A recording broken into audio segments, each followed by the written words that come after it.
On the first day of 1996, as families across Sydney woke to celebrate the start of a new year, a mother of two young children lay alone in Scrubland near a surf club. She had been left there in the darkness, her life stolen during what should have been a joyful celebration. Nearly 3 decades later, no one has been held accountable for what happened to Toni Tiki. Before we dive in, drop a comment and let us know where you're watching from. We'd love to hear from you. If you enjoy true crime stories like this, be sure to like the video, subscribe, turn on the notification bell, and share it with someone who'd love it too. This is Cold Case Chronicle, and today we're examining a case that continues to haunt Sydney's eastern suburbs. A case where someone walked away from what they did, and a family has been waiting for answers ever since. Toni Tiki was born in Greytown, New Zealand. At 14 years old, she moved to Australia with her mother, Brenda, settling in Sydney's eastern suburbs. The move marked the beginning of a new chapter for the young girl who would grow into a devoted mother. Toni became a mother herself at just 18 years old when she gave birth to her daughter, Shannon. 4 years later, her son Michael was born. Those who knew her described a young woman full of life and warmth. She loved taking Shannon and Michael to Maroubra beach for picnics. At home, the kitchen would fill with laughter as they made fairy bread together, sprinkles covering every surface. Shannon would later recall sledding down hills in the rain with her mother, both of them collapsing in fits of laughter at the bottom. These were the simple moments that defined Toni as someone who brought joy to those around her. At 26 years old, she was building a life for her children in the beachside community of South Maroubra. On December 8, 1995, Toni celebrated her 26th birthday. She took 8-year-old Shannon to the Sydney Tower for a special meal. In a photograph from that day, both mother and daughter wore matching red lipstick, smiling at the camera. Neither could have known it would be one of their last memories together. As 1995 drew to a close, people across Sydney prepared to welcome the new year. In South Maroubra, a party was organized at the local Surf Life Saving Club. The venue sat close to the beach, a gathering place for the tight-knit coastal community. Toni decided to attend the New Year's Eve celebration. She left her 2 children in the care of family and headed to the club to ring in 1996 with friends. The atmosphere was festive. People were drinking, dancing, and counting down to midnight. At approximately 1:30 in the morning on January 1, 1996, Toni decided it was time to go home.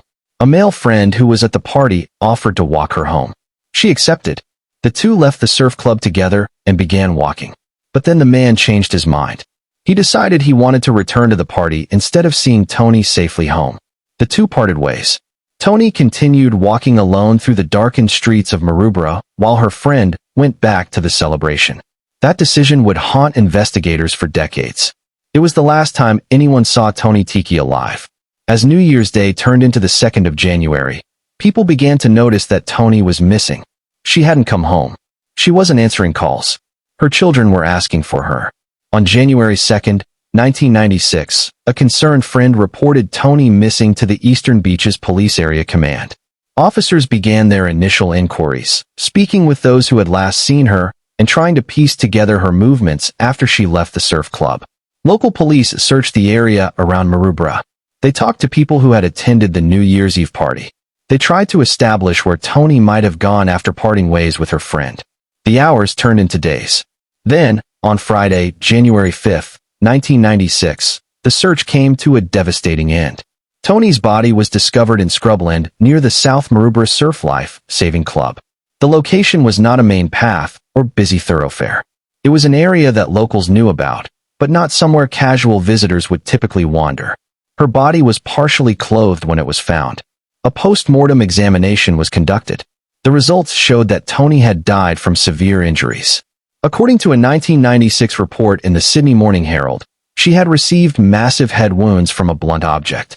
The medical examiner determined that the attack occurred around 2 in the morning on New Year's Day, shortly after she had parted ways with her friend. Given the condition of Toni's body when it was found, police suspected this was a sexually motivated attack. The violence used against her pointed to someone who had acted with rage and brutality. The case was immediately classified as a homicide. Detectives from the State Crime Command's Homicide Squad took over the investigation from local police. They began the difficult work of trying to identify who had killed Toni Tiki. Investigators spoke with everyone who had been at the New Year's Eve party. They interviewed the male friend who had left Toni to walk home alone. They examined the area where her body was found, looking for any physical evidence that might point them toward a suspect. One detail stood out to investigators. The location where Toni's body was found was not somewhere a stranger would easily know about. It suggested the person responsible had local knowledge. They were familiar with the area, knew the walking paths, and understood which spots were secluded. Police began looking into whether there had been other sexual offenses in the Maroubra area that might be connected. They wanted to know if someone with a history of violence had been operating in that community.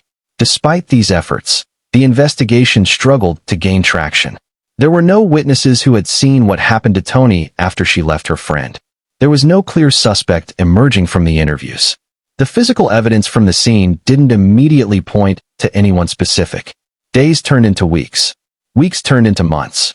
The case began to grow cold. The circumstances surrounding Toni's death raised several questions that investigators worked to answer. The first was whether her attacker had been someone she knew or a stranger who happened upon her as she walked home alone. The fact that she was walking through Maroubra in the early hours of the morning made her vulnerable.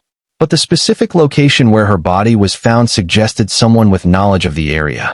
This pointed toward a local resident rather than someone passing through. Police have publicly stated they believe a Maroubra local may be responsible. The secluded spot where Toni was left indicated familiarity with the neighborhood's hidden corners and quiet paths. Another question centered on whether this was a random attack or if Toni had been specifically targeted. Given the time of night and the isolated nature of her walk, it's possible she was simply in the wrong place at the wrong time. But investigators couldn't rule out the possibility that someone had followed her from the party or knew she would be walking home alone. The sexually motivated nature of the attack suggested someone acting on impulse or opportunity. But it also raised the question of whether this person had committed similar crimes before or since. Despite extensive work by investigators, no arrests were made. The case officially remained unsolved. Take a moment to think about what you've heard so far. If you have any respectful thoughts or theories, share them in the comments below. And make sure you stay until the end, because there are important developments in this case that you need to hear about. For Toni's children, Shannon and Michael, life changed completely the night their mother was killed. Shannon was only 8 years old. Michael was just 3. Shannon initially lived with her stepfather, Paul Hines, along with Michael. Eventually, she moved north to Inverell to live with her grandmother Brenda, nearly 600 kilometers away. Being separated from her little brother was painful for Shannon. Then, in September 2001, when Shannon was 12 years old, her grandmother took her even further from the life she had known. They moved across the world to Idaho in the United States. Shannon was now an ocean away from her brother, her home, and the place where her mother had been killed. The siblings lost touch with each other for years. The trauma of losing their mother, combined with the physical distance between them, created a gap that would take time to bridge. Shannon tried to build a life in America. At 22, in 2010, she had her own son, Aiden. She enrolled in nursing school in 2011, determined to create a future despite the loss she carried. After splitting from Aiden's father, she met Wes in 2012. He had also experienced loss, having lost his wife. He had 2 children, Alexis and Blake. Shannon understood their grief and gave them the love and care she wished she could have received. But no matter how much time passed or how far she traveled, Shannon never forgot what had been taken from her. She never stopped wanting answers about what happened to her mother. Michael, growing up without Toni, later spoke about the permanent emptiness her death created. He described it as a huge hole in his heart. Whenever the case resurfaced in the news, it brought back a wave of emotions he couldn't control, making him realize how much he still needed his mother. For nearly 3 decades, Toni Tiki's murder remained unsolved. The case file stayed open, but there were no new leads. No arrests. No justice. The investigation was given a name, Strike Force Ionian 2. Detectives continued to review the evidence periodically, hoping that advances in forensic technology or a witness coming forward might finally crack the case open. But year after year, nothing changed. Toni's family lived with the knowledge that someone out there knew what had happened and had never spoken up. Someone had walked away from what they did and continued living their life, while Toni's children grew up without their mother. In May 2024, nearly 29 years after Toni's death, the New South Wales government and the New South Wales police force made a major announcement. They were offering a reward of $1 million for information leading to the arrest and conviction of the person or persons responsible for Toni's murder. The announcement came at a significant time. Australia was experiencing what many called a reckoning around violence against women. Conversations about femicide and the need to take these crimes seriously were happening at the highest levels of government. A national cabinet meeting had been held to address gendered violence and improve support for women in dangerous situations. Against this backdrop, authorities decided it was time to put renewed pressure on Toni's case. Minister for Police and Counterterrorism, Yasmin Catley, addressed the public about the reward. She emphasized that even after nearly 30 years, investigators remained committed to finding justice for Toni. She urged anyone with information, no matter how small or insignificant it might seem, to come forward. Homicide Squad Commander, Detective Superintendent Danny Doherty, echoed this message. He stated his belief that someone out there knows more about what happened to Toni. The hope was that the significant reward might encourage that person to finally speak. Shannon Hall, now an adult living in the United States, made the difficult decision to return to Australia when the reward was announced. She partnered with the New South Wales government to bring attention to her mother's case and appealed directly to the public. Standing where her mother had last been seen, Shannon spoke about what had been stolen from her and her brother. She used powerful words that captured the pain of growing up without Toni.